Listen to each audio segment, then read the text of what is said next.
তো hello friends, আমি Sandeep and আপনারা দেখছেন লার্নিং দুনিয়া 2.0 ইউটিউব চ্যানেল। তো ফ্রেন্ডস, আবারও কিন্তু আপনারা যারা 2023-এ অর্থাৎ আপকামিং নতুন বছরে আপনারা যারা আপার প্রাইমারি বা উচ্চ প্রাথমিকের শিক্ষক নিয়োগের নতুন রিক্রুটমেন্টের নোটিশ আসবে বলে ওয়েট করে রয়েছেন, তো মূলত তাদের জন্য 2022-এর লাস্ট পর্যায়ে দাঁড়িয়ে অর্থাৎ বর্তমান সিচুয়েশন অর্থাৎ 30শে ডিসেম্বর 2022-এ দাঁড়িয়ে বর্তমান সিচুয়েশনটা ঠিক কী পর্যায়ে রয়েছে সেটাই আপনাদের সামনে তুলে ধরছি। নতুন রিক্রুটমেন্টের নোটিশ প্রকাশের সম্ভাবনা 2023-এ ঠিক কতটা রয়েছে সেটাই কিন্তু আপনাদেরকে জানাবো। তো অবশ্যই মনোযোগ সহকারে কিন্তু আজকের ভিডিওটিকে লাস্ট পর্যন্ত দেখে নিন। তো দেখুন ফ্রেন্ডস, আপনাদেরকে সর্বপ্রথম জানিয়ে রাখি, যেহেতু 2022 প্রায় শেষের মুহূর্তে, অলরেডি আজকে 30 তারিখ হয়ে গেল, আগামীকাল 31 তারিখ, আর কোনো রকমের অফিসিয়াল আপডেট এই বছরের মধ্যে আপনারা আর পাবেন না। তো বর্তমান সিচুয়েশনে দাঁড়িয়ে নতুন রিক্রুটমেন্টের জন্য যারা ক্যান্ডিডেট রয়েছেন, প্রায় প্রত্যেকটা ডিপার্টমেন্টের নতুন রিক্রুটমেন্টের বর্তমান সিচুয়েশনটা বা এই বছরের লাস্ট পর্যায়ে এসে কী আপডেট রয়েছে না রয়েছে সেই নিয়ে কিন্তু আমরা প্রত্যেকটা ডিপার্টমেন্টের ক্যান্ডিডেটের জন্য কিন্তু গুরুত্বপূর্ণ ইনফরমেশনগুলো প্রোভাইড করে দিচ্ছি।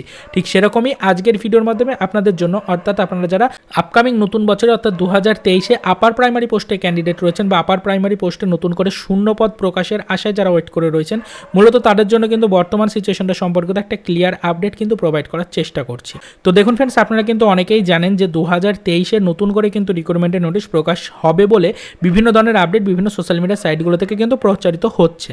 তো অনেকেই এই বিষয়টা নিয়ে সেই কারণে প্রশ্ন করছেন যে নতুন রিক্রুটমেন্টের নোটিশ কি সত্যি 2023-এ প্রকাশ করা হবে, বা যেহেতু আমাদের যে পুরনো রিক্রুটমেন্ট রয়েছে অর্থাৎ আপার প্রাইমারির যে পুরনো রিক্রুটমেন্টটা রয়েছে, যে রিক্রুটমেন্ট দীর্ঘ থেকে 9 বছর হয়ে গেল এখনও পর্যন্ত কমপ্লিট হলো না, জয়নিংয়ের প্রক্রিয়া এখনও শুরু হলো না, প্যানেল প্রকাশ হলো না, সেই রিক্রুটমেন্টটা নিয়ে কিন্তু এখনও পর্যন্ত কোনো অফিসিয়াল আপডেট কিন্তু পাওয়া যাচ্ছে না।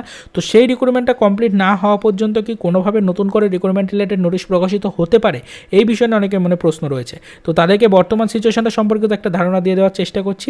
অলরেডি 2022 শেষের পর্যায়ে, ডিসেম্বর মাস কমপ্লিট। তো সেক্ষেত্রে আপনাদের বর্তমান সিচুয়েশনে দাঁড়িয়ে কিন্তু যেটুকু ইনফরমেশন পাওয়া যাচ্ছে যে 2023-এ গিয়ে নতুন করে কিন্তু রিক্রুটমেন্ট রিলেটেড নোটিশ প্রকাশের সম্ভাবনা এই মুহূর্তে অনেকটাই কিন্তু কম। আপনাদেরকে বলে রাখি, 2022-এও কিন্তু ফ্রেন্ডস আমাদের কোনোভাবেই সেই দীর্ঘ 8 বছর পুরনো যে প্যানেল রয়েছে সেই প্যানেল প্রকাশ করা সম্ভব হলো না। ইন্টারভিউয়ের প্রক্রিয়া কমপ্লিট হয়ে যাওয়া সত্ত্বেও কিন্তু আমাদের স্কুল সার্ভিস কমিশন কোনোভাবেই আপনাদের সেই প্যানেল প্রকাশ করতে চাইছে না। বর্তমান পর্যায়ে দাঁড়িয়ে প্যানেল কিন্তু এখনও পর্যন্ত কোনো স্থিতিশীল পর্যায়ে এসে দাঁড়ায়নি, তাই আপনাদের নতুন করে রিক্রুটমেন্ট রিলেটেড নোটিশটা এই মুহূর্তে প্রকাশিত হওয়ার সম্ভাবনাটা অনেকটাই কিন্তু কম রয়েছে। আপনাদেরকে জানিয়ে রাখি, আপকামিং 2023-এ অবশ্যই আপনারা হয়তো নতুন রিক্রুটমেন্টের নোটিশ পেতে পারেন, সেটা কিন্তু অ্যাকুরেটভাবে বলছি না যে পাবেনই না, নতুন রিক্রুটমেন্টের নোটিশ অবশ্যই পেতে পারেন, তবে সেটা প্রকাশিত হতে বেশ কিছুদিন কিন্তু ওয়েট করতে হবে, যেহেতু এখনও পুরনো রিক্রুটমেন্টের জয়নিংয়ের প্রক্রিয়া শুরু হয়নি বা পুরনো রিক্রুটমেন্টের যে আমাদের প্যানেল প্রকাশের কাজ রয়েছে সেটা এখনও শুরু করতে পারেনি আমাদের স্কুল সার্ভিস কমিশন। তো সেক্ষেত্রে আপনাদেরকে জানিয়ে রাখি, আপকামিং 2023-এর 2 থেকে 3 মাস কিন্তু এই করেই কেটে যাবে, অর্থাৎ 2 থেকে 3 মাস কিন্তু নতুন রিক্রুটমেন্টের নোটিশ আসার সম্ভাবনা একেবারে নেই বললেই চলে। পুরনো রিক্রুটমেন্টের প্যানেল প্রকাশ হবে, প্যানেল প্রকাশের পরে তাদের সিলেকশনের ডেট হবে, অর্থাৎ তাদের জয়নিংয়ের ডেট হবে, জয়নিংয়ের প্রক্রিয়া কমপ্লিট হবে। যদি ভাগ্যবশত জয়নিংয়ের প্রক্রিয়া আগামী 2 থেকে 3 মাসের মধ্যে কমপ্লিট করানো যায় পুরনো রিক্রুটমেন্টে, তাহলে কিন্তু অবশ্যই আপনারা মোটামুটিভাবে ধরে রাখুন যে পঞ্চায়েত ভোটের পরেই গিয়ে কিন্তু আপনাদের জন্য নতুন রিক্রুটমেন্টের নোটিশ আসার একটা সম্ভাবনা রয়েছে। যদি পঞ্চায়েত ভোট আমাদের এপ্রিল বা মে মাস নাগাদ হয়, তাহলে মোটামুটি ধরে রাখুন যে পঞ্চায়েত ভোটের আগে কিন্তু মোটামুটিভাবে ধরে রাখুন যে পঞ্চায়েত ভোটের আগে কিন্তু নোটিশ প্রকাশিত হতে পারে, যেহেতু আমরা জানি যে পঞ্চায়েত ভোট যেহেতু, তো অবশ্যই পঞ্চায়েত ভোটের আগে কিন্তু প্রত্যেকটা ডিপার্টমেন্ট থেকে নতুন করে নিয়োগের জন্য নোটিশ প্রকাশ করা হচ্ছে। তো সেক্ষেত্রে অবশ্যই কিন্তু ফ্রেন্ডস হতে পারে যে যদি পুরনো রিক্রুটমেন্টের কাজ আগামী 1.5 থেকে 2 মাসের মধ্যে, মোটামুটি ধরুন যে 1.5 থেকে 2 মাসের মধ্যে যদি কমপ্লিট করানো যায়, তাহলে কিন্তু অবশ্যই নতুন রিক্রুটমেন্টের নোটিশ আপনারা কিন্তু পঞ্চায়েত ভোটের আগে পাওয়ার একটা সম্ভাবনা কিন্তু রয়েছে। তবে কোনো কারণবশত যদি যেরকমটা দীর্ঘ 8 বছর ধরে চলে আসছে ঠিক সেরকম পর্যায়ে যদি পুরনো রিক্রুটমেন্টের কাজ এখনও পর্যন্ত ঝুলে থাকে, তাহলে কিন্তু নতুন রিক্রুটমেন্টের নোটিশ পেতে পেতে অবশ্যই আপনাদেরকে 2023-এর লাস্ট পর্যন্ত ওয়েট করতে হতে পারে। অর্থাৎ এক কথায় বলতে গেলে বর্তমান সিচুয়েশনে দাঁড়িয়ে 2023-এ নতুন রিক্রুটমেন্টের নোটিশ প্রকাশিত হওয়ার সম্ভাবনা প্রায় ধরে রাখুন যে 50% নেই, অর্থাৎ 50%-এর মতো কোনো চান্সই নেই 2023-এ নতুন রিক্রুটমেন্টের নোটিশ প্রকাশের। তবে কোনো কারণবশত যদি পুরনো রিক্রুটমেন্টের কিছুটা কাজ এগিয়ে নিয়ে যাওয়া যায়, তাহলে অবশ্যই নতুন করে রিক্রুটমেন্ট রিলেটেড নোটিশ আসতে পারে, এরকমের কিন্তু আপডেট এই মুহূর্তে দাঁড়িয়ে পাওয়া যাচ্ছে।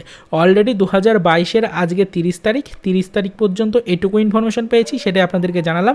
যেহেতু প্রত্যেকটা ডিপার্টমেন্টের নতুন করে নিয়োগের জন্য নোটিশ প্রকাশের বিষয়টা কিন্তু সকলের সামনে তুলে ধরা হচ্ছে, তাই আজকের ভিডিওর মাধ্যমে যারা আমাদেরকে বারবার প্রশ্ন করেছেন বেশ কিছুদিন আগে থেকে, আপকামিং 2023-এ আপার প্রাইমারি নিয়ে কী সিদ্ধান্ত আসছে, তো সেটা কিন্তু আমরা আজকের ভিডিওর মাধ্যমে আপনাদেরকে জানানোর চেষ্টা করলাম। বর্তমান সিচুয়েশনটা আপনাদেরকে বোঝালাম, আশা করি বিষয়টা আপনাদেরকে বোঝাতে পেরেছি।